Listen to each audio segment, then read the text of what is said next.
Nah, kali ini kita masuk di Museum Kapal Apung. Museum Kapal Apung yang ada di kota Banda Aceh.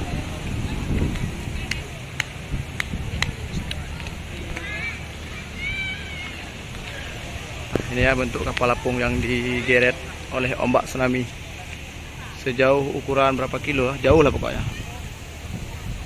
Jauh dari laut, dibawa sama ombak tsunami. Kita nggak naik ke atas ya, karena angin panas. Angin pun panas pun.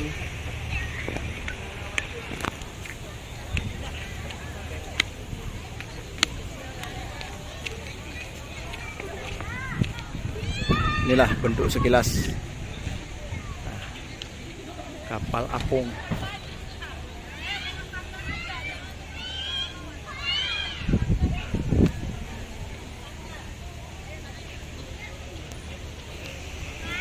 Kalau naik dari sini ya, naik.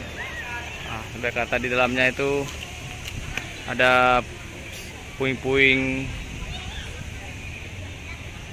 yang hancur oleh tsunami ya. Ada video-video juga dalamnya, video-video animasi proses perpindahan kapalnya dari laut Uleli menuju kemari di tengah-tengah kota Banda Aceh.